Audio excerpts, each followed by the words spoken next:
Oi, pessoal, tudo bom com vocês? Espero que sim. Hoje a gente vai falar um pouquinho sobre o CRAS. Vamos lá, então?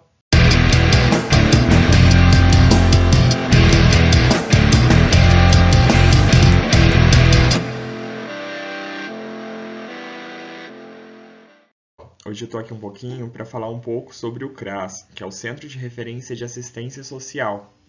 Eu trouxe uma apresentação aqui para ficar um pouco mais dinâmico e a gente conseguir explicar um pouquinho melhor. Vamos lá?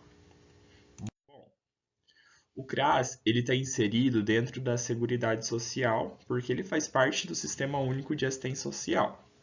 Na Seguridade Social, a gente tem a política de assistência social, a gente tem a política de saúde e a política de previdência.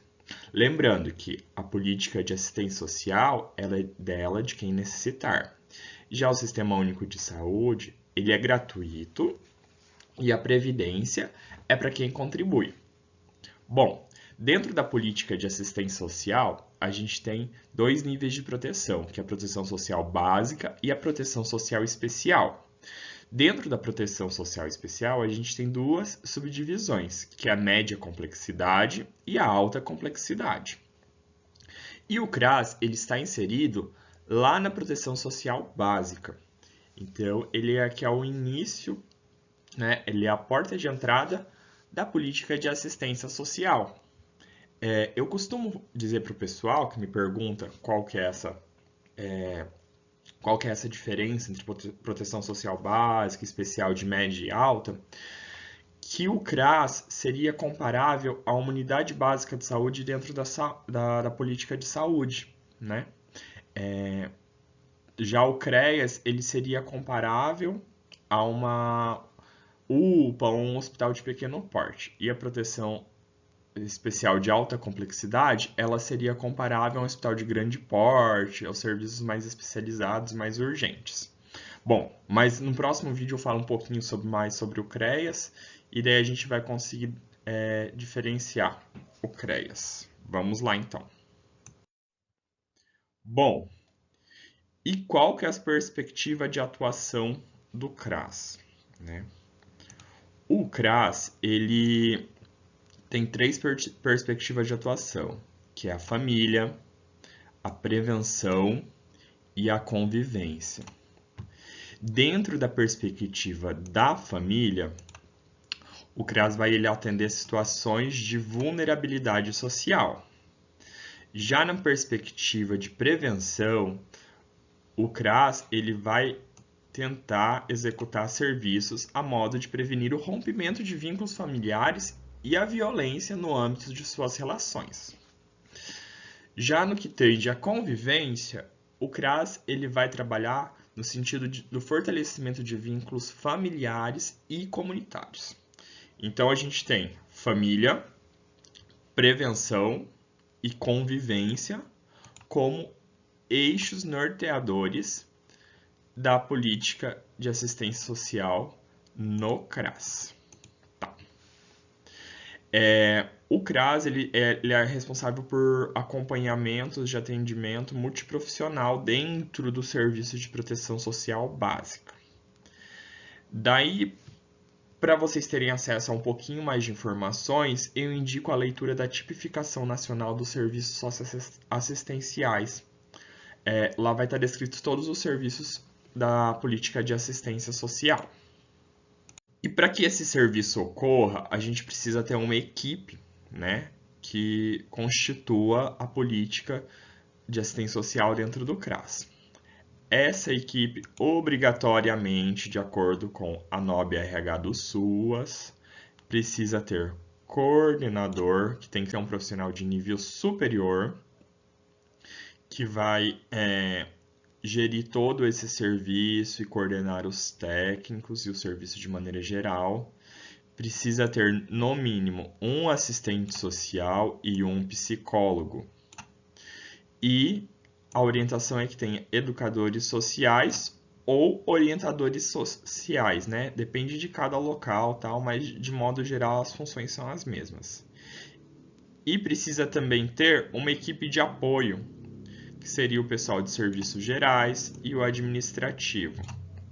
É importante que mesmo o pessoal de serviços gerais e o pessoal administrativo, eles tenham compreensão do serviço, até na maneira de agir, enquanto alguém está aguardando atendimento, né?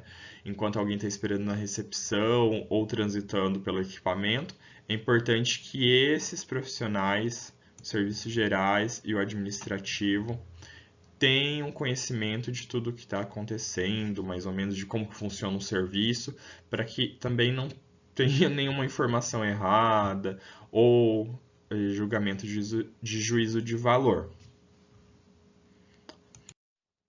Bom, dentro do CRAS, a gente também tem dois serviços principais, que é o PAIF e o serviço de convivência. Eu vou falar um pouquinho sobre o PAIF, que é a porta de entrada, e não existe CRAS sem PAIF e PAIF sem CRAS, né? Um tá junto com o outro. O PAIF no CRAS ele vai trabalhar com a prevenção nos rompimentos de vínculo, fortalecer os vínculos familiares e comunitários e vai incluir as famílias na proteção social e nos serviços públicos e vai atender indivíduos em situação de vulnerabilidade social. Então, o PAIF ele vai atender as famílias no sentido de prevenir futuros danos e não deixar ao risco as famílias e os indivíduos. Tá? Vamos lá. E a gente tem o serviço de convivência e fortalecimento de vínculo, que é outro serviço ofertado dentro da política de assistência social no CRAS. O serviço tem como objetivo fortalecer as relações familiares e comunitárias, além de promover a integração e a troca de experiência entre os participantes, valorizando no sentido da vida. O serviço de convivência e fortalecimento de vínculo tem um caráter preventivo, e ele vai focar mais na afirmação dos direitos e no desenvolvimento da capacidade dos usuários. Parece, assim, olhando que é a mesma coisa, mas não é. Tem uma diferença entre o PAIF e o Serviço de Convivência e Fortalecimento de Vínculos. Vamos lá. Para diferenciar o PAIF e o Serviço de Convivência e Fortalecimento de Vínculos, a gente tem alguns itens aqui que vocês vão ver que tem muitas diferenças entre os objetivos, né, e entre o funcionamento e a organização. Bom, tipo de encontro. No PAIF sempre vai ser um grupo, né? Normalmente são grupos de famílias, né? No serviço de convivência e fortalecimento de vínculo consiste em oficinas. Quem que é responsável por cada serviço? No PAIF, quem é responsável pelo serviço são os técnicos de nível superior. Já no serviço de convivência e fortalecimento de vínculo vão ser os educadores sociais ou orientadores sociais. E quem que é o público de cada serviço? No PAIF, o público são os responsáveis familiares e no serviço de convivência e fortalecimento de vínculos, o público é criança, adolescente, adulto e idoso. Então, no PAIF a atuação é entre as famílias e no serviço de convivência, a atuação vai ser com ciclos de vidas e as faixas etárias. Bom, e como que funcionariam os encontros nesses dois serviços? No PAIF, a gente tem que ter no mínimo encontro semanal e no máximo mensal. Normalmente, dependendo da demanda, os municípios têm feito encontros mensais de PAIF. Já no serviço de convivência e fortalecimento de vínculo, vai de diário a no máximo quinzenal. Então a gente não pode ter um espaçamento muito grande no serviço de convivência e fortalecimento de vínculo. Em relação à quantidade de participantes, para não perder os objetivos e construir um encontro legal, as discussões serem bem pautadas e terem resultados de verdade, no PAIF o grupo tem que ter no mínimo 7 indivíduos de família e no máximo 15. Se passar disso, gente, começa a perder o foco e não consegue ter o objetivo do serviço. Já no serviço de convivência e fortalecimento de vínculos, o grupo é de até 30 usuários. Então também não pode passar disso, porque pode ter prejuízos ao objetivo da política de assistência social. E como eixos norteadores, No PAIF a gente tem o eixo da convivência, reflexão e ação. Já dentro do serviço de convivência, a gente tem o eixo da convivência e a participação social. Vamos lá para o próximo slide. O cadastro único. Normalmente o cadastro único está inserido dentro do CRAS, né? E para que serve o cadastro único?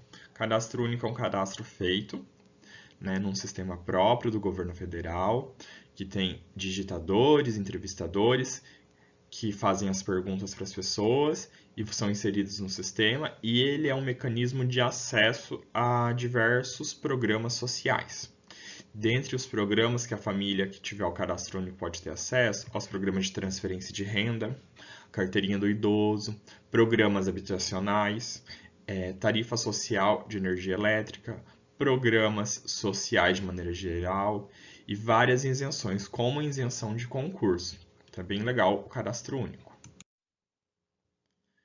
E eu trouxe aqui algumas legislações que eu acredito que são importantes para que os profissionais do CRAS possam atuar. Então, isso daqui é dica para casa, assim, para ler mesmo e conhecer, tá? Super importante conhecer a NOB SUAS e a NOB RH SUAS.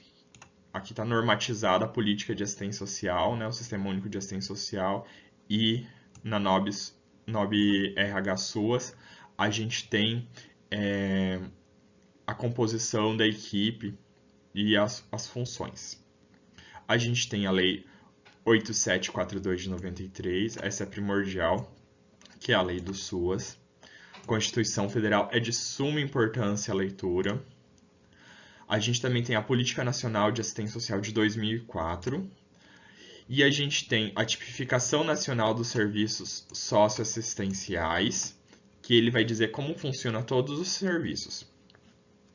E fora essas legislações próprias da política de assistência social, a gente tem algumas legislações que são próprias de alguns segmentos.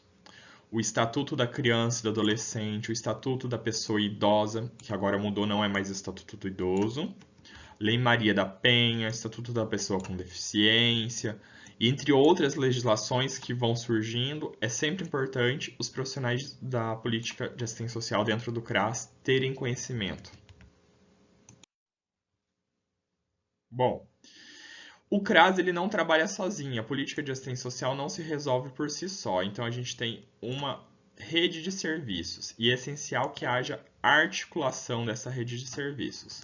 Então o CRAS pode demandar encaminhamentos para a política de saúde, dentro da política de assistência social para o próprio CREAS, para a política de trabalho e geração de renda, para tirar as famílias da situação de vulnerabilidade social e econômica. A gente pode articular dentro do CRAS também com a política de educação, com toda a rede de educação pública, seja ela estadual ou municipal. E um local de muita importância para ter articulação é com os órgãos de defesa de direito. Por exemplo, a gente tem o Ministério Público, o Poder Judiciário, a Polícia, né? Os conselhos municipais, tal. São todos órgãos de defesa de direito, que inclusive o Conselho Tutelar, né? Que a gente pode articular para ter melhores ações dentro da política de assistência social no CRAS. E a gente tem eixos norteadores do trabalho social, que é importante que os profissionais do CRAS atuem nessa perspectiva. Então é importante a gente atuar no acesso a direitos socioassistenciais, na perspectiva do território e localização. Então a gente tem que verificar onde estão situadas essas famílias e como a política de assistência social pode ajudar essas famílias. E o próprio equipamento, no caso o CRAS, é importante estar localizado num território que vai abranger a população que precisa. Cidades menores, isso é uma grande dificuldade, pois não tem como ter vários CRAS. Mas cidades maiores, normalmente os CRAS ficam nas áreas mais vulneráveis. É importante sempre ter a qualificação do atendimento. Então, sempre estar capacitado, sempre estar construindo novos conhecimentos e buscando informações. Centralidade na família. É importante isso também,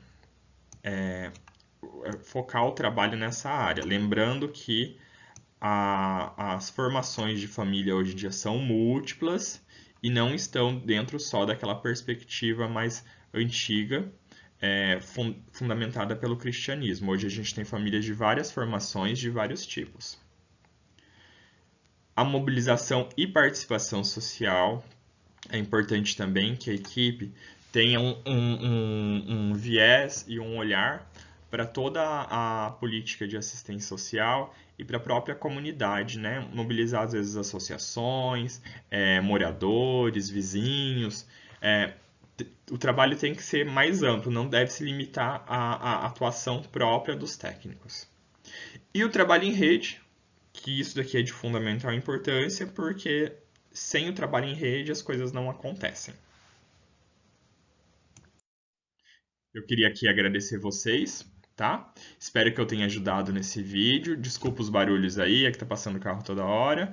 E até o próximo vídeo, pessoal. Valeu!